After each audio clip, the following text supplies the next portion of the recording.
Hi everybody, welcome back to Echo. This is, it's going to be another long episode.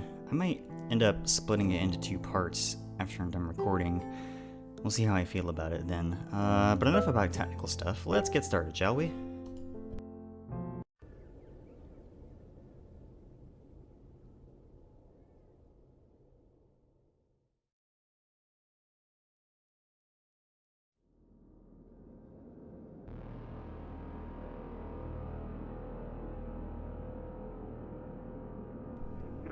Hey.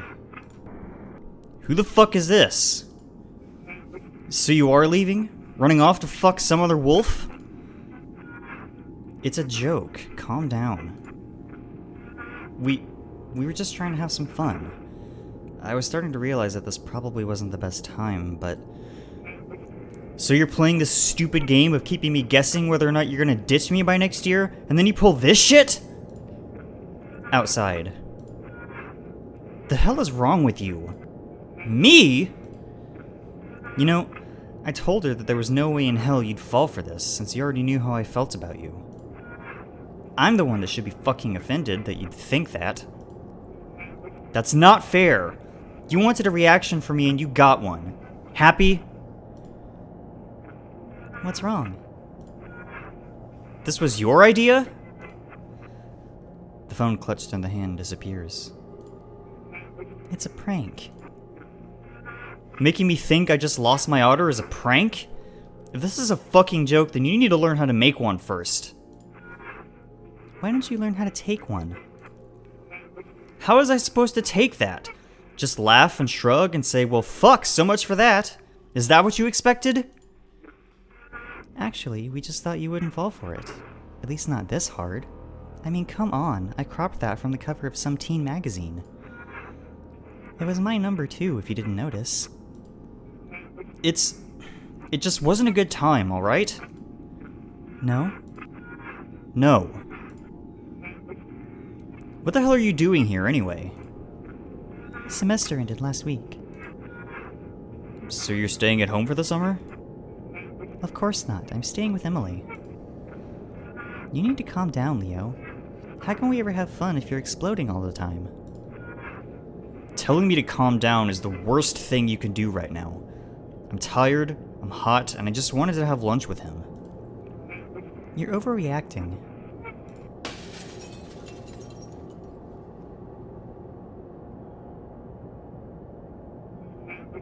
I'm going to Pueblo, Leo.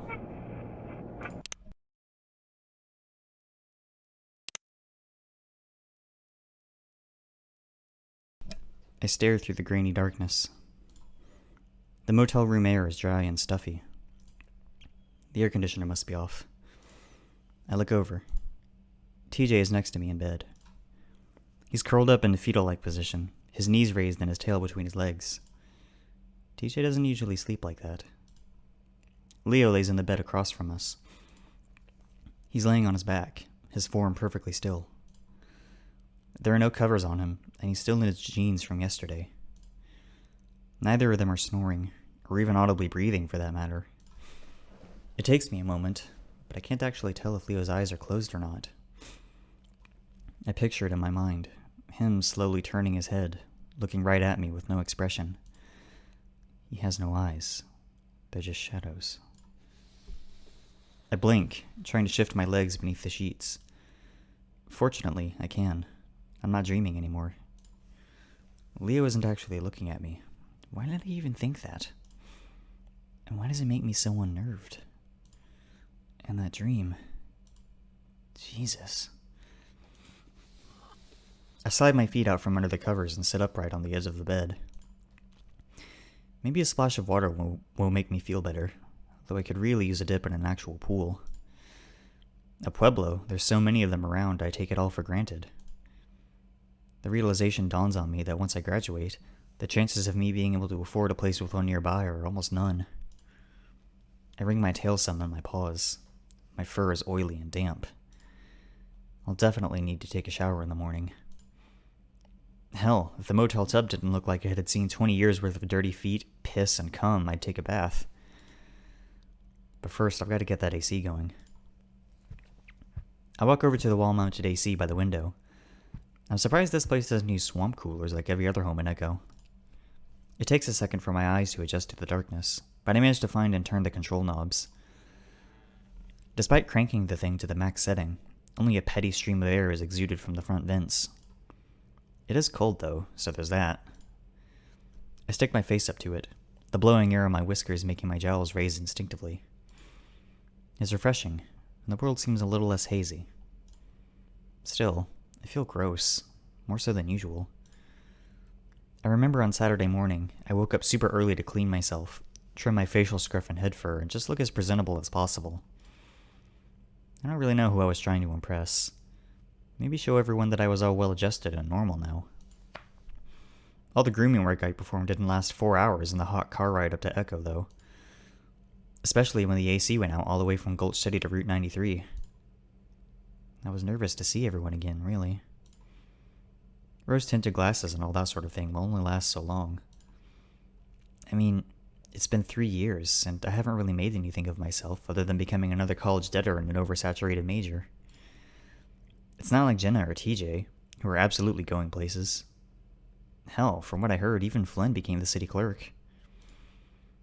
I guess I relate more to Carl than I originally thought. As much as I hate Echo, the moments of hanging out with the group growing up are still some of the best I've ever had. Even counting recent college happenings. We were all friends, but that friendship came with a lot of serious weight to it. Baggage that was never unpacked, I guess. I didn't honestly expect us to even try to. Flynn had other plans. And who could blame him? After that, Leo's freakout and Carl going missing, any sort of semblance of a fun, idle spring break is gone. It's like there's this buzzing tension in the air. Methane filling up a room and just waiting for the lighting of a match.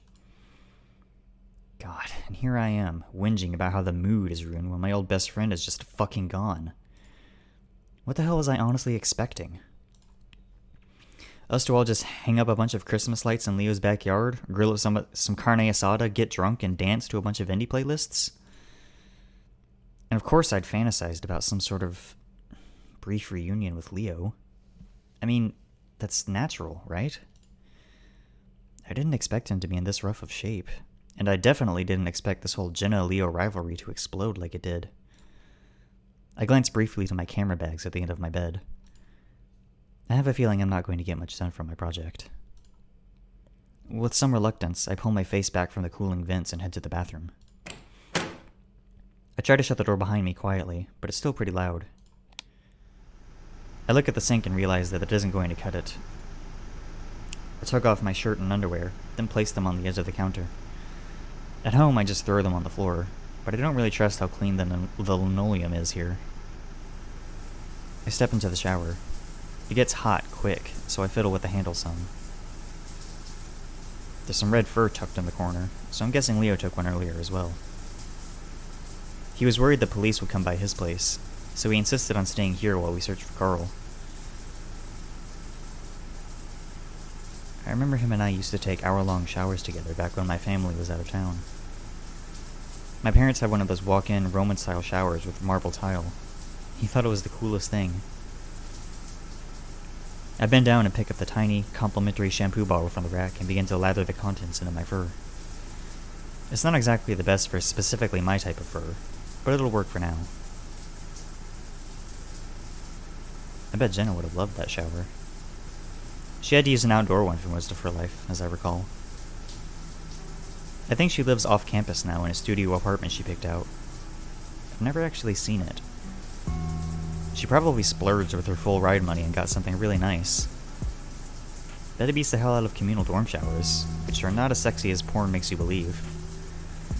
I began lathering further down. Usually I rub one out during shower time. Though at the moment, I'm pretty devoid of those feelings. Ever since I got here, I'm starting to feel sort of detached from everything.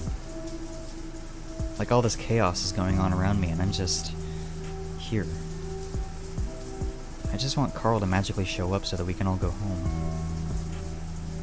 I'll rip some archival footage off the internet and just record voiceovers of the history section of the county's website.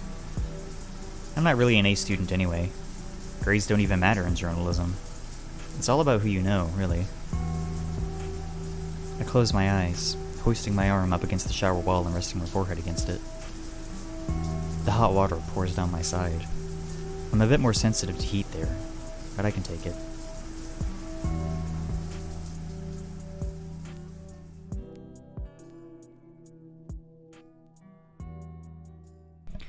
I step out of the bathroom in my towel. I wasn't expecting to take a shower when I first went to the bathroom, so I didn't bring a change of clothes in with me. Creeping over on the pads of my feet, I disrobe and quickly begin to put on a fresh t-shirt and shorts from my bag.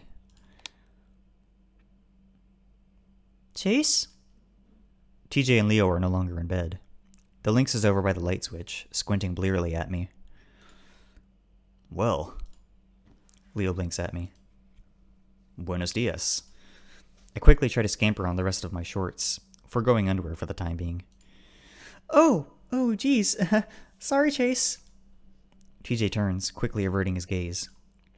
Leo just sighs some, rubbing his eyes. Thanks for the show. Your phone was going off while you were in the shower. My cheeks feel a bit warm as I manage to finally get my shorts up to my waistline. Oh? Who called? Leo stares blankly at me, looking more tired than any of us. I wasn't going to check. An uneasy look punctuates that comment, and it catches me a little off guard. Can I turn around now? Yes, TJ. Thank you. The Lynx uncovers his eyes and moves to the bed, sitting back down. He still looks like he hasn't fully woken up yet. Sorry for waking you guys. I was really needing a shower. Otter stuff, you know? It's okay, Chase. You kind of woke me up from some pretty weird dreams. So, thank you. He manages a smile, still trying to blink the blurriness out of his eyes by the looks of it. His irises begin to narrow back to a more slitted state. No problem, TJ. I actually should be getting back out there.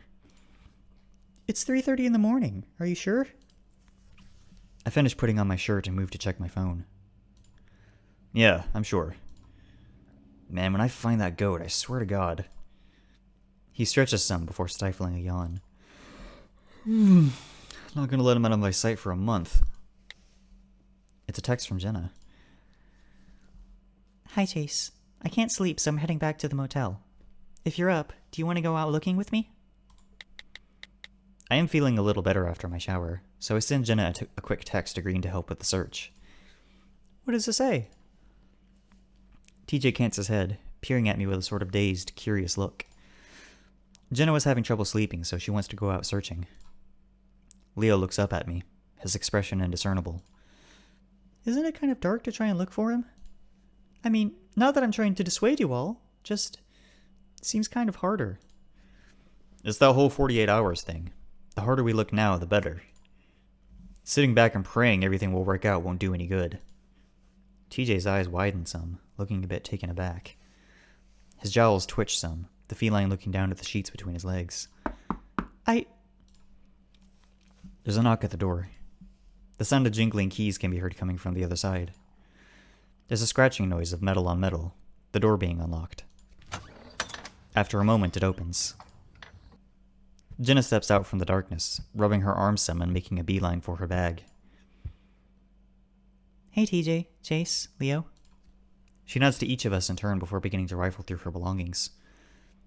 Aren't you supposed to be keeping watch at the house? Aren't you supposed to be in jail? TJ makes a noise that sounds like he just choked on his own spit. I try to avoid looking directly at Leo. He doesn't say anything, though I hear the bed he's sitting on creak audibly. She takes out 2 water bottles, tossing one to me. I only barely catch it, mainly because it stopped by my nose first. Ow. My snout tingles with the aftershock. My nose feels wet for some reason, though when I reach up, there's no blood. Must be the burst blood vessels. Oh. She stifles a brief, amused huff, looking apologetic. You're still trying to wake up, I see. You think that's funny? Just walking in and hitting him with that? Leo's crackling baritone comes out a few decibels too loud, his tone stern, like a scolding parent. It has a way of catching everyone's attention. That wasn't the intent. There's a pause, Leo about to speak again, but Jenna managing to cut him off before he can. Speaking of, we're going to check in with Duke, see if he knows anything. Leo's jaw shifts, as if trying to speak, but the words don't come out. He leans back, then forward again. Have fun. Chase, you all set? She looks at me, expectant. I guess she's ready to go. Oh, yeah, sure. I force a smile, trying to downplay the cavalcade of tension this room has become. Goodbye, guys. See you later. TJ seems to be doing the same. Leo just stares. We'll text with some updates in a bit. Jenna passed my shoulder once before heading out. I follow suit.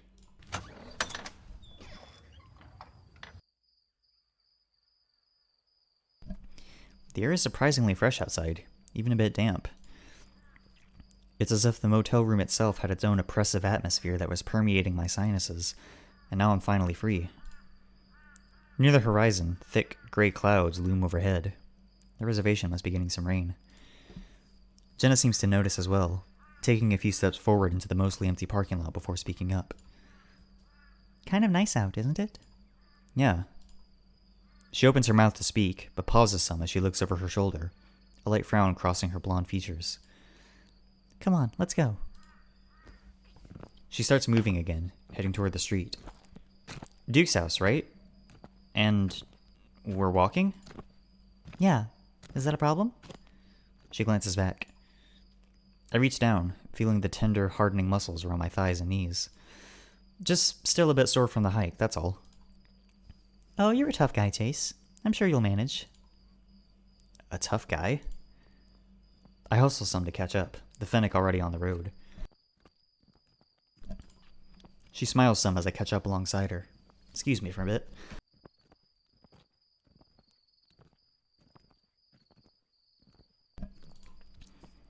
Your phone has a flashlight, right? Yeah? Oh, give me a sec. I reach into my pocket and flick on my phone. It takes a second, but I find the right button. The cracked pavement in front of us quickly illuminated. Just in case we come across any snakes or spiders. Or overweight rams. Those two. I shine my phone toward the sagebrush that winds along the narrow wash that passes by the motel. It's like I'm half expecting to see Carl's goofy, grinning muzzle peeking out through the brambles. I'm sorry if I woke you. It's fine. I was in the shower. You woke everyone else, though. Jenna straightens her tank top, peering through the cracked glass windows of the old ice cream shop. Even the for lease sign on the awning has mostly faded away.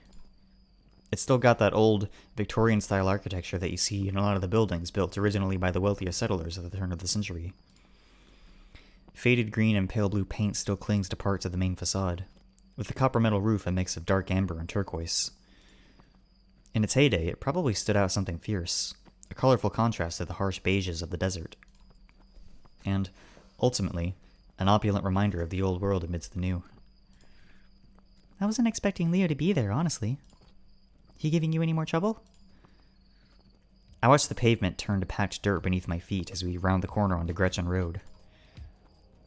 It's a desolate stretch of road, the only striking feature being a concrete mixing business that closed its doors back in the 90s.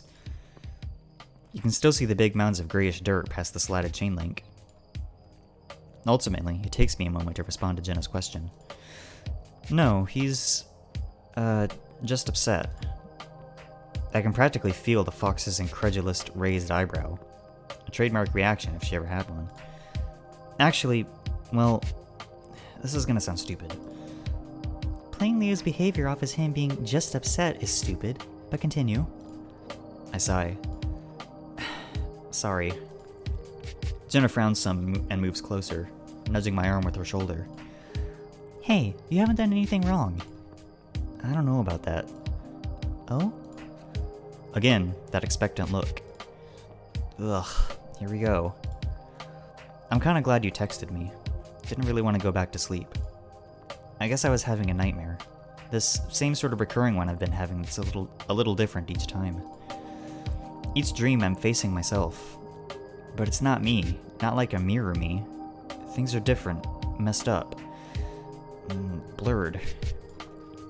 Sometimes it speaks and it's all distorted, like an old AM radio station with bad signal. Jenna looks away for a moment, then back to me. and each time, it gets a little clearer. And it might just be because it's fresh in my head right now, but I kind of remember what it was saying. I stop briefly, shining the flashlight on a tumbleweed rolling across the dirt road ahead. It briefly gets stuck on a mesquite tree, bouncing against the trunk and leaving a few twigs behind before rolling back along its course. Do you remember when I texted you that I got into Pueblo, and you all drove all the way back down here to celebrate? I do. We were going to surprise Leo, remember? I do. There's a delay in her words, as she seems to already know exactly what incident I'm referring to.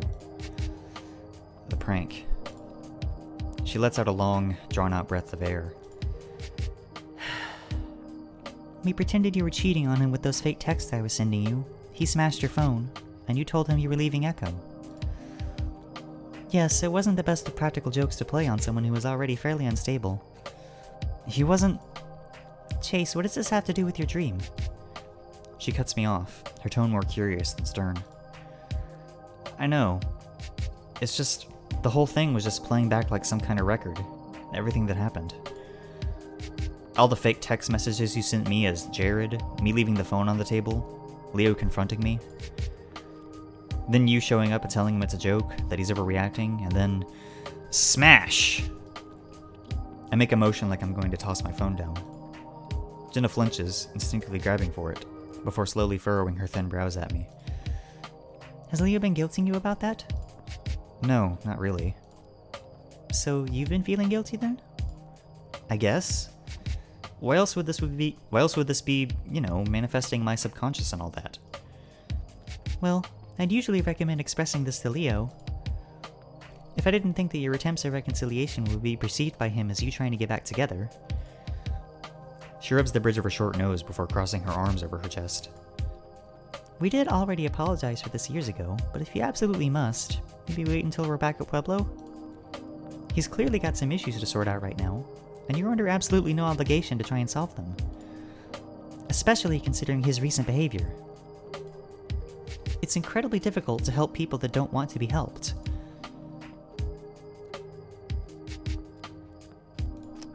I don't know about that. He's still Leo, after all. We've known each other for 15 years, and he's like... I stopped short of saying family, watching Jenna uncross her chest. Like someone I used to understand better than anyone. And it would feel kind of wrong to not at least try. For comparison, you disapprove of how Carl's been living too, but we're still out here trying to find him.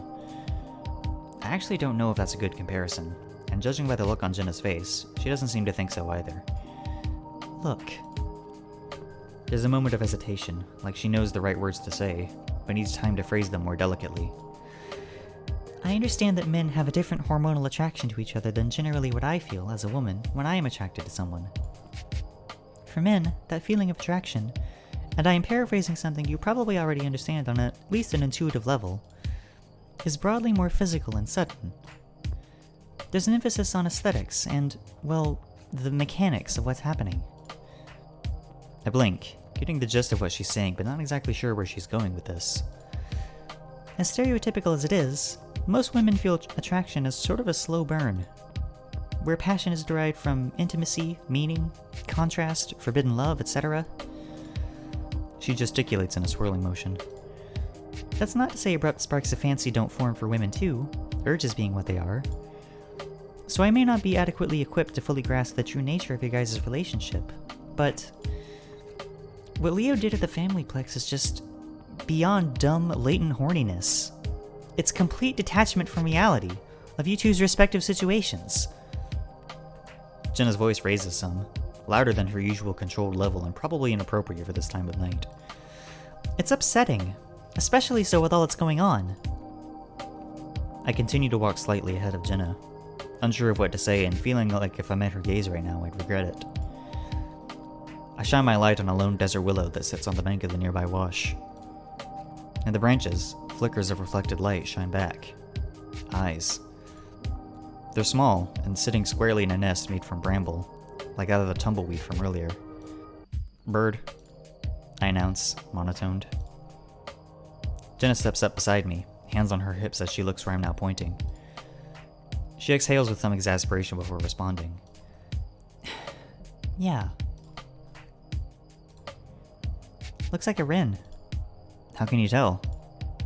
As far as I know, Jenna was never much into nature or animals. Wrens are the really fat ones. You know, rotund. She pushes her small hands together, making a circle to emphasize the roundness. Her eyes must be better than mine, because I can only just barely make out the beak. I look back at Jenna and she's still staring up at the tree.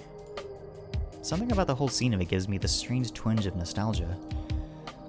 Us wandering aimlessly about Echo with nowhere to go and nothing to do. And how we thought that feeling would last forever.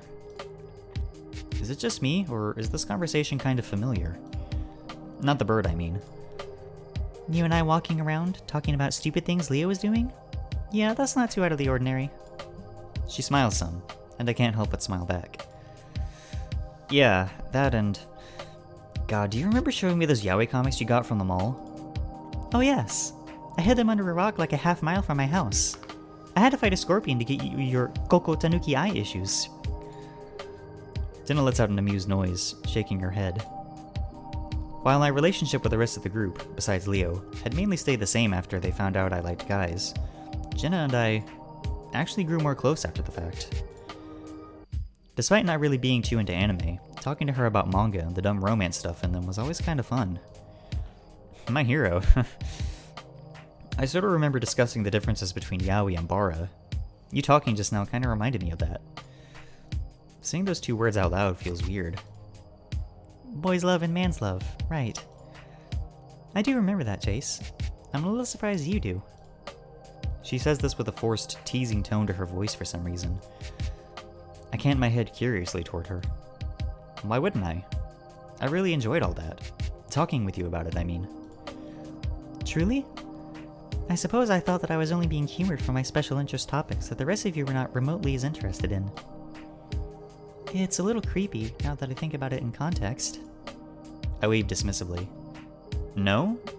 I mean, you weren't like a fan Yoshi or anything. Hell, you should have seen all that sort of yaoi junk Leo kept on his computer. Fujoshi, and... really? Sure, whatever. And yeah, he was pretty into the more porny stuff. Jenna laughs some. Most yaoi is written by women who've never met a gay guy before, and is full of gender-implied... Jesus, let me just try that whole sentence again. Most yaoi is written by women who've never met a gay guy before, and is full of gender-imprinted ukesime tropes and dubious consent. Hey, sometimes that's hot.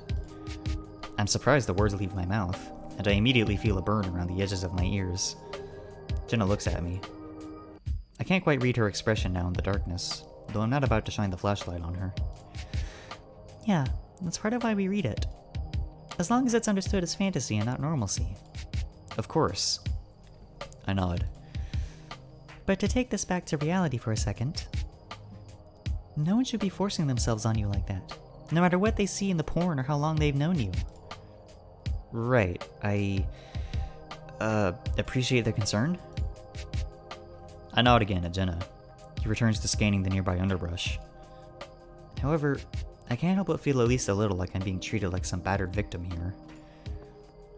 Maybe I'm just too numb these days to feel like I probably should. The road turns back into chipped asphalt as we get closer to the old rail yard. The tracks to which run directly behind Leo and Duke's backyards, not that they'd seen any use in decades. Most of the houses down the road are newer, and the county even installed a streetlight after an old badger lady got hit by a car 5 years ago. That being said, most of the residences stand vacant now, in various states of disrepair. As we round a bend, I spot Leo's house down the way. It's a little ranch-style house with a big backyard, right off a dirt road leading from the street. It used to be his family's home before they moved out. No cop cars parked out front or anything, not that I really expected there to be. Jenna slows for a moment, peering over her shoulder. Her senses are better than mine, so I lessen my pace as well, trying to listen carefully. It's dead silent beyond the usual desert ambience. The rustle of breeze-swept trees, chirping crickets, and tweets from local nightbirds. I turn back to look at her. What? She frowns to herself. Nothing. Wait, did you hear something? She shakes her head, rubbing her wrist as she refocuses her attention back on me. No, just some unexpected nostalgia. I smile some. Glad I'm not the only one. Oh? What for? I can't exactly place it. It's just a feeling. Almost sort of like what people call deja vu. Ah. I nod sagely, pretending to understand. She watches me for a moment, as if studying my features for something deeper. I watch her as well, the golden glow of the streetlight giving her fur a pale radiance, blurring her features into something warm and familiar. Her bushy tail sways, and I can see the light plumes of desert dust scatter away on the asphalt beneath.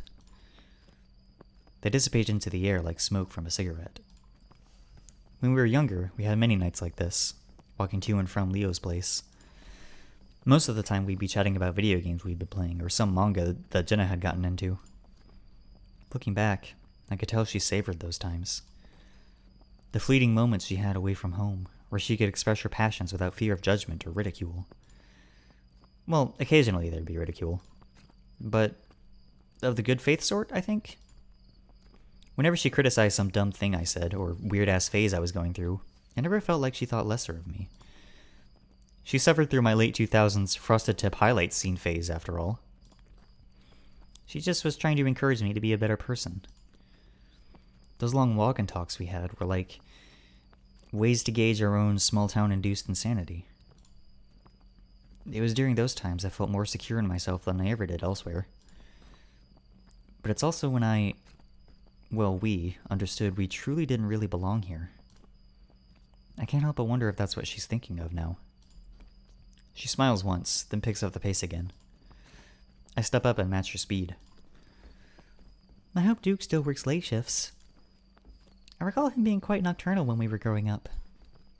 He works at the Blue Diamond Casino by the reservation, right? Mm-hmm, as far as I remember. I used to think that only native people could get jobs there. I know they try to keep it that way, but many of the locals in the res lack the skill sets and training for some of the jobs. Hence the outsourcing.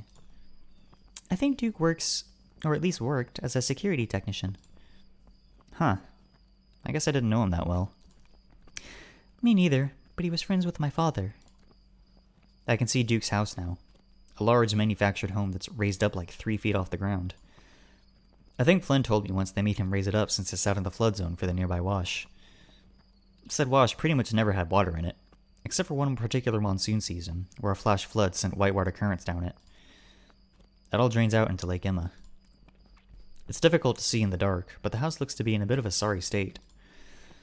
The yard is overgrown with tall weeds, and there's a bunch of stripped bicycle parts and other electronic components strewn about. Jenna sees it too and lets out an audible hum, as if acknowledging some confirmed suspicion. I'm about to ask her what's up when she speaks again.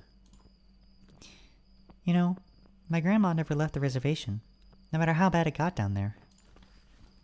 I used to visit her a lot before she got sick. Oh? There's something about the tone in her voice that makes me think I should stop walking. I turn and focus on her. I don't believe any of you guys ever met her. She was probably the most down-to-earth member of my family, despite genuinely believing in a lot of the old spiritual aspects of the Meseta culture. Like rain dances? Jenna gives me a look that makes me immediately regret speaking, my tail curling instinctively. You're thinking of the Pascawa tribe. They're the ones that did the dancing around the bonfire bit that gets attributed to every native culture for some reason. Right, my bad. I give her a little thumbs up of understanding. I must look especially scorned because Jenna begins to snicker a little. She just shakes her head. Hey, you're a college-educated journalist now. You can't get away with the cute ignorance anymore. I've got one more year left of that, actually, I say with a faux defensive tone. I guess I should hold on to staying cute as long as I can? Oh, that's easy, Chase. All you have to do is lose the goatee. What? Oh, come on!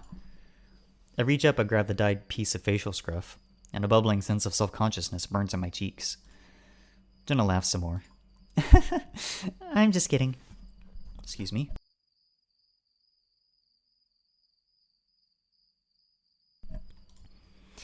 I know Leo isn't a fan of it, though. He told me as much. I let out a bit of a defeated noise. For some reason, that also kind of stings. Jenna waves dismissively, trying to get back to what she was saying. She seems serious about getting what she has to say off her chest. Anyway, Grandma had all this ham radio equipment in her house. He started collecting it after Grandpa died, which was long before I was born. She was really into technology and broadcasting, which admittedly was an oddball contrast from her more spiritual, tradition-based outlook on life. She crosses her arms, taking a glance inside an old parked pickup truck that's missing its plates on the side of the road. I shine my phone's flashlight inside, but there's just a bunch of bags of what looks like farming stuff, mainly fertilizer. I remember thinking it was neat. She used to sit on her porch with her quilting gear and talk on the radio to passing truckers. Wow, really? I start to picture an old native woman who looks like Jenna, knitting needles in one paw and a radio mic in the other. Yeah, her radio had a pretty good range. She did this for years. Got kind of a reputation because of it. Sweetheart of Echo Valley or something along those lines. Oh, she was like, flirting with them? Jenna smirks, lightly shrugging her shoulders. Well, I suppose there was probably some of that.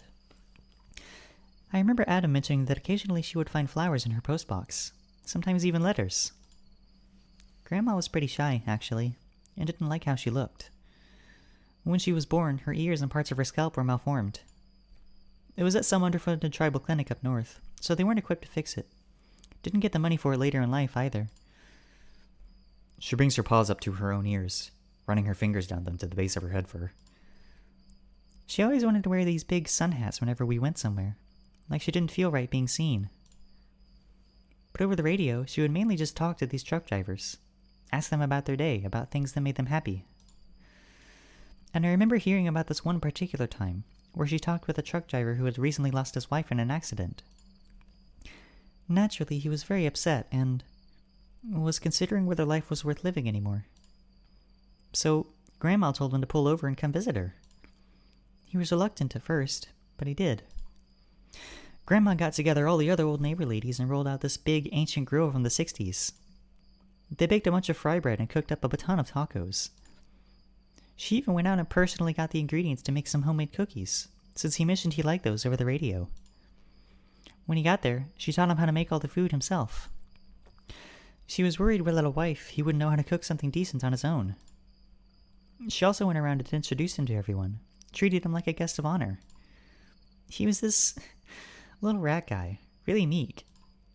At first he was worried he was being awkward and was out of place, but they talked for hours and hours, way into the night. His wife and him had been together for 18 years, and she was an art teacher at an elementary school in Two Canyons. So before he left, she and him made a sand painting. A sand painting? I'm reluctant to interrupt, but I've never heard of that before. It's a painting in sand, usually done with pigments. What's interesting is they're not really art objects. They're for helping people heal, to become better. Once painted, the person who needs the healing would sit in the center of the painting. The energy and goodwill that was put into the painting was to help the person in need, healing spirits and that sort of thing. I know nowadays you mainly see them framed up on roadside craft sales, but that's what they were originally for. So... Jenna trails off, and I look away as she clears her throat. She takes a slow breath, and it takes her just a second to continue. My parents weren't there at Grandma's funeral. It was at some public meeting building out in Peyton, for some reason. From my family, it was just Adam and I. Adam? Really? Yes, this was a long while ago, before he started changing. We were nearly a third of the way through the service when the rat guy shows up, and I have to ask Adam who he is. The only people there up to that point were us foxes. After that, I started noticing more non-foxes coming in. Some were literally wearing those stereotypical trucker hats with the holy bits in the back. And of course, half of the people there were really confused who these guys were. Like, maybe they were at the wrong funeral? They just sat in the back, and then Adam went up to speak. She folds her arms tighter across her chest, smiling to herself as her gaze flicks upward. Adam stuttered his way through his speech, but at the end of it, he started inviting up the new arrivals in the back. A lot of them were fairly gruff-looking guys, you know? And one by one, they get up and start reading letters. She pauses again. Letters thanking her for being so kind, for giving them someone to talk to about their problems, or just being so witty and fun to speak to. The rat guy, God, I wish I remembered his name, went up last, and his letter addressed Grandma like she was still there with us. He talked about how he was doing, how tough things were after what happened. He mentioned his wife by name, about how losing someone so good and special can make it feel like the world had become so much darker. But it's always important to remember that there are still good people out there, even if they're just someone who can lend an ear for a while. And it felt like he was actually talking to us about Grandma. I thought about that a lot when, Adam passed. About how maybe it wasn't just a chemical imbalance, and perhaps he just needed someone to talk to. She keeps her arms still tight over her torso, though it looks more now like a self-bracing measure. A far cry from her usual standoffish posturing. I also thought about how you're so goddamn alone out here. She gestures with both arms to her surroundings. I peer down at myself, then back to Jenna. She lets out a little noise that sounds like a quick sigh before shaking her head. Not you specifically, but rather anyone stuck in this place. What is it with Echo and taking away all that's good? She's looking at me now, but I might as well be a brick wall for how equipped I am to answer that question. It feels almost rhetorical in nature, something with so many reasons that you could apply, that it becomes simply too much to try to put into words. I sheepishly hold up an arm.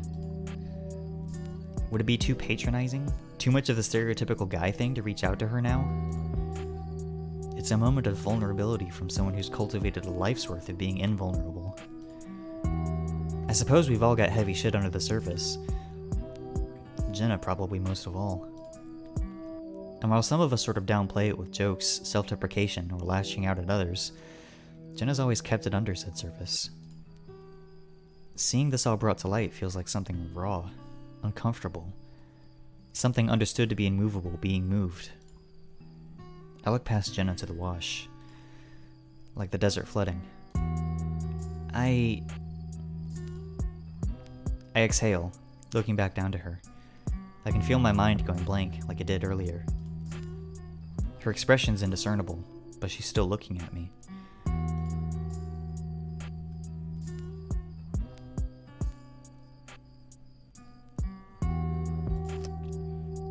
I was really fortunate growing up.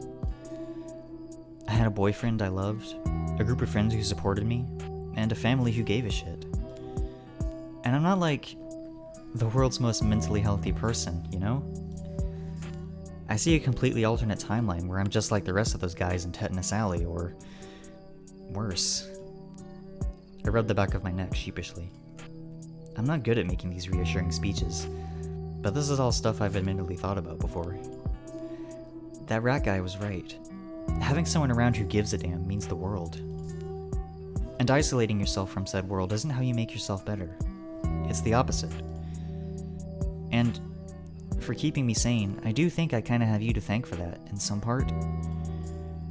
My voice cracks, and I try to cover it with a cough. Smooth. Thank you, Chase. Jenna smiles lightly. That's actually rather beautiful. Has this been on your mind for a while? I shrug. Lately, at least. Well, I'd like to think that his and your sentiments are true.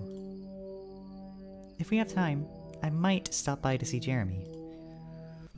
When I talked to him, he sounded like he wouldn't mind seeing you again. Jenna chuckles briefly. It's strange, isn't it? The notion of you talking to him now, as adults. As kids, we were all so at odds over truly stupid things. I suppose I'm curious whether he's grown up as well. I guess we'll see. Jenna raises a brow. Maybe, I mean. All this being said, I'm truly not excited to go back and talk to him, or his friends. For Jenna's sake, I can grin and bear it though. I guess I have to ask, what made you think of this? I mean, the story about your grandmother. Was it just talking about tech stuff on the reservation? Jenna ponders this question for a moment, looking a bit more like her usual self. However, there's still a slight unnerved tinge to her, like her tail has an extra bit of bristle to it. I suppose that's what got me talking about her. Though, I started thinking about this all earlier. Oh? Up ahead, the screen door to the side of Duke's house flings open. A familiar ash-colored figure peers out, attention focused on us. "What are you two doing?" He calls out to us, having to shout since we're nearly 3 properties down. At Pueblo, I'd cringe at the idea of someone shouting out this late in the neighborhood. However, most of these houses are long since abandoned. Jenna and I exchange a look before making our way closer to respond. The lanky weasel is certainly looking rougher around the edges than I remember, the old man taking slow steps into his overgrown front yard. Of course, he's got his gun on him, his paw gingerly clutching it while the other brandishes a cigarette. Or at least, I think it's a cigarette. "Real late for a stroll," he mumbles. Duke? Hi, good morning. It's Jenna. "Is that Chase with you?" I hold up my paw and wave. "Hi." It is." Duke takes a drag from the fat cigarette, and I see some embers fling about as he taps the end. In my mind, I imagine one of those little specks of fire catching on the untrimmed grass beneath, setting everything ablaze. "I knew it. What Leo's been saying is true. He was seeing shit as well. Confronted him about it, and he got a wild look in his eyes, pushed me to the dirt. But here you are, in the flesh, and talking this time." I give him a befuddled look. What's he talking about? Well, Leo's going through a bit of a rough time, and that's certainly no excuse for the violence he imposed against you. However, we did see you at Carl's house, and you might have heard that he's gone missing. What good timing for your arrival then, Jasmine? It's Jenna now, but that's beside the point. His bloodshot eyes shift from me to her, and that makes me even more uneasy. Have you seen Carl since last night? Duke clicks his tongue, shaking his head more times than he really needs to. "I don't think you're investigating the right mystery here." Jenna raises an eyebrow. He points a swollen pink finger in my direction, still looking at Jenna. "The real question is, why has your friend here been snooping around our houses here for the past month?" "What?" Jenna furrows her brow, a light sigh escaping from between her lips. "I don't know what..." I feel her hand discreetly reach over and squeeze my side. Hold on, Chase, she mutters, refocusing her attention back on the weasel. Duke, please focus on me for a moment. Listen to the words I am saying. Have you seen Carl since last night? Duke hangs his maw open, rolling his jaw around from side to side until there's an audible click as it locks into place. "I don't think you're hearing me." I heard you, Duke. Please, a yes or no answer, and then we can discuss what you saw with Chase here. Duke's bloodshot gaze flicks back to me, and there's something expectant about the look in his eyes. Like he's waiting for me to say something revelatory. I have no clue what he's talking about, though, and Jenna doesn't seem to want to give him an inch of leeway to change the topic of conversation. I see his teeth grit past his thin lips.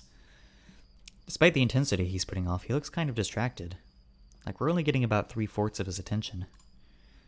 "Maybe it wasn't quite you, though, was it?" His voice is strained and quiet. The weasel scratches his inner thigh. "I didn't see the Ramboy, or his little rich parents." Okay, thank you. Chase? "Oh, I only got here on Saturday. I wasn't here before then. There's only really one other otter in town, as far as I know, and he probably weighs 150 pounds more than me. So I don't really know who else it could be." Duke just glares in response to that, and I can't help but drift my gaze to the gun he's holding so idly in his grasp. I think he notices, as I see his fingers clench around the base a little tighter. Okay, thank you, Duke. It's really good to see you again. If you have the time, keep an eye out for him, okay? We can't seem to track him down. "He's right there." He points to me. No, I'm referring to Carl. "Carl's not here." Right. We're going to go look around some more and knock on a few doors once the sun's up. You take care, alright? Before I can so much as raise my paw in farewell, Jenna's already turned about and making her way down the street. Again, I have to hustle to catch up.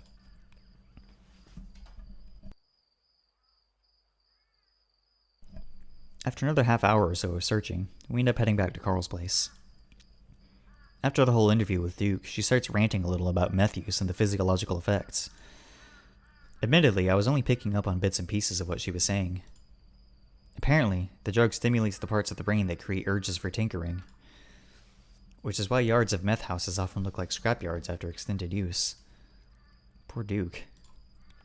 Though the guy always kind of skeeved me out, even back when we were kids. I think he used to have a wife at some point, who I remember being really nice. She used to ride her bike around town all the time, and one day she stopped by to help me set up a root beer float stand. Then one day she just kind of disappeared. Hell, I think I was playing at Leo's house when the cops came to the door and asked if Leo's parents had seen her. Jenna uses her newly acquired spare house key and lets us in. I'd spent so much time in Carl's house growing up that stepping inside always kind of felt like coming home. Carl's parents were never as friendly as Leo's or TJ's, but they were often just straight up absent, which means we got the run of the place. I glance off to the side and notice a divot on the wood paneling next to the door. Carl slammed his head there when we were roughhousing 6 or 7 years ago. It's a wonder we didn't do more damage. Jenna nudges me with her shoulder and I shift my attention back to her. Hey, I'm going to put something on in the living room. I've been mainly camped up there on the couch with my laptop while you guys were out earlier, trying to get some studying done. Despite the quiet, it's a little difficult to focus with all this going on. So you want to watch some TV? Well, sure. I've got something in mind. She smiles at me, turning tail to head down the hall. I follow suit, briefly considering raiding the cupboards for snacks, but that kind of feels out of line considering the circumstances.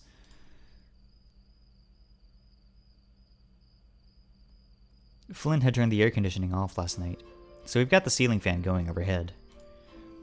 It's doing a pretty good job of keeping me cool. The blades spinning so fast they'll almost look still.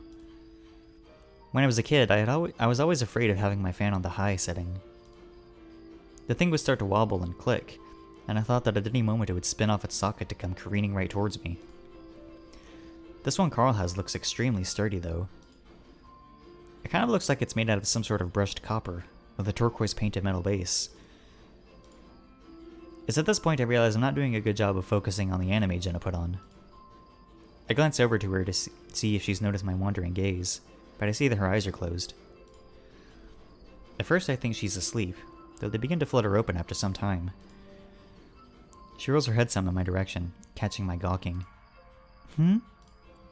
She smiles lightly, stretching her arms out over her head and letting out a long yawn. What? I put on my best innocent face. Just checking to see if you were as riveted by the ongoing development of Mr. Wong's fledgling dim sum business. An amused noise escapes between her lips, her left ear twitching some as she stares at the screen with half-lidded eyes. Have the magical demon girls shown up yet? The magical demon what? I thought this was a nice little... what do they call it? A slice of life thing? Well, I suppose that's how they get you. She hums her words, her tone sleepy and warm. They lull you into something calm, low pressure, giving you a chance to really live the setting before they pull the rug out from beneath you.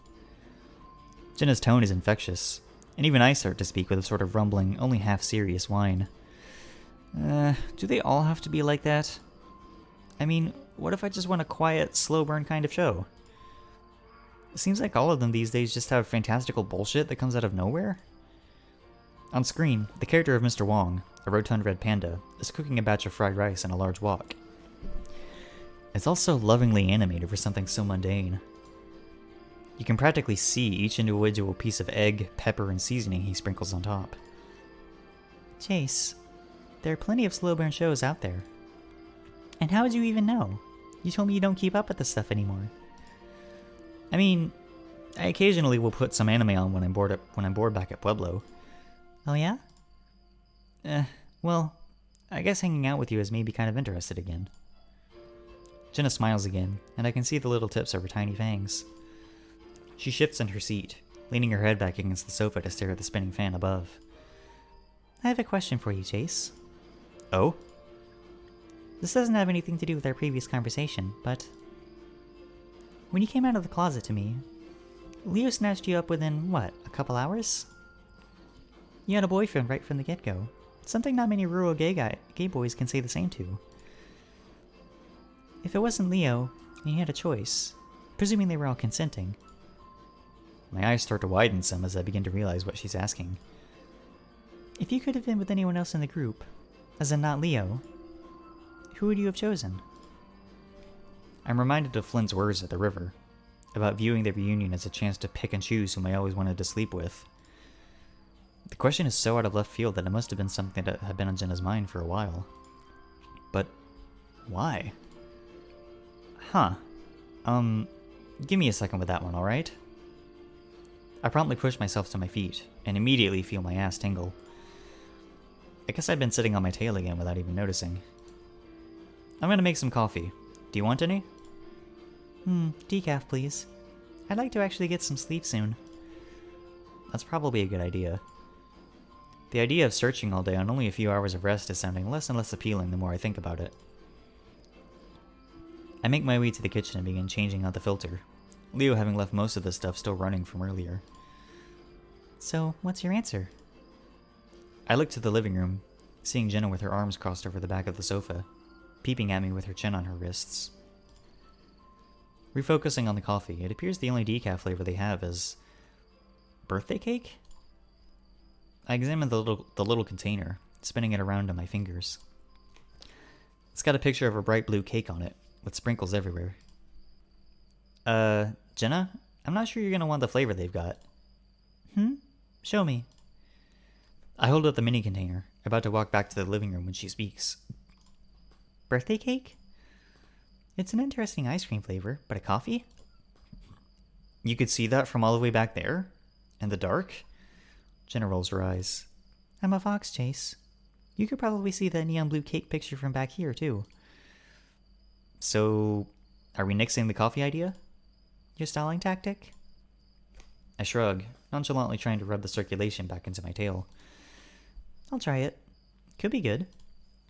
Really? Hey, I like sweet things sometimes. But, as you were saying? I sigh, setting up the coffee maker with a special delectable infusion blend.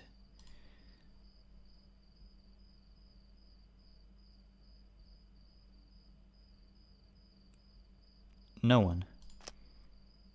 I just can't shake the feeling that I don't really deserve anyone.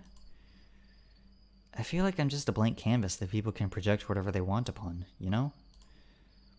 Jenna looks at me from across the living room, and I get the impression that she's pitying me. That's very sad, Chase. Though, I suppose for the sake of levity, I'm going to clarify the parameters of the question. You have to pick someone. I guess I had expected some semblance of sympathy, followed by reassuring but firm words of wisdom. I don't think either of us have the stomach anymore for that sort of heavy discourse this early in the morning. Fine. Blank. Carl is my best friend, and I think we would have worked well together. Jenna lets out a humored noise. Carl? Truly? Yeah? What's so wrong with that? Jenna quickly shakes her head. Not wrong, of course. It's just surprising. You seemed to get annoyed with him quite a bit in the old days, back when he was a little more excitable? Well, yeah, but that doesn't mean I didn't like him. Coffee begins to slowly drip from the coffee maker. He's mellowed out a lot since then. Plus, he's been working out. Oh? And here I was talking about past tense. She smiles wryly, turning her head some to peer out the window. It's still dark out from this view, the window facing east and not getting any sunlight yet. I sigh, shaking my head some as I feel a familiar burning sensation on my cheeks. He's always been a really chill guy to hang around with, and we almost always manage to have a lot of fun together. I know he's going through some stuff, obviously because he's literally missing, but he's still cool. Jenna looks back, lifting her head enough to give me a respectful nod. That's very sweet, Chase. And you have a blatant fetish for hooves. What? I gawp at her, waiting for the just kidding. I see you staring at them when we're all hanging out all the time. It's fine, Chase. It's a perfectly natural thing to be attracted to. The strange and different can be titillating. I don't believe this. Does she actually think I'm some kind of hoof fetishist? That is absolutely not true. I mean, if anything, I'd go for the horns, right? Hell, Carl's were so naturally big he had to have surgery for them. There's a big taboo about touching a ram's horns, so it always made them kind of forbidden in a sort of salacious way. Whatever you say, Chase. I make a show of disgruntled grumbling, loud enough that she can hear me from across the room. In earnest, that's really cute that you like Carl. You can tell from what we saw on his desktop that he's pretty fond of you and the time you spend with him. And I promise I won't tell him about what you've told me here when he does turn up. I assume that last bit was a given? Mm-hmm. That who fetish thing, though? That's for game, of course. Jenna. She holds up the flat of her paws, looking at me with a sleepy, innocent expression. Though, I could be persuaded to keep such information in confidence. Do you still have some of that oatmeal with the little sugary dinosaur eggs in it at the motel? Yeah? Jenna just smiles lightly at me. Her tired, impish expression would be cute if it weren't for the fact that it's all at my expense. You can have some, I guess? I mean, if we find Carl. Otherwise, it's kind of just a moot point. Great. And don't worry, we'll find your future boyfriend. Future boyfriend? For some reason, the thought of that sends a weird tingly sensation down my spine. It's not really something I want to put too much extended thought to, with him missing and me leaving at the end of the week, though. You know, I really like mixing in applesauce when I make it. What? The oatmeal. Huh. I just put a bit of milk in it. If I don't have that, I just use more water. After a couple kinda awkward minutes, the coffee is finally ready. The sun has started to peek through and paint the previously dark violet sky with more orange hues, blue just beyond the horizon. Orange sunrises are kind of rare around here, so there must have been a dust storm or hard rain somewhere down eastward. Jenna and I slump back into the nice leather sofas and lull our eyes, sipping at the abrasively sugary coffee. I'm not really too keen on the stuff, but Jenna seems to be warming up to it. She mumbles something about it reminding her of birthday parties at Leo's. I'm only half paying attention, and as I lie back and rest my head on one of Carl's silken throw pillows, everything just kind of fades away.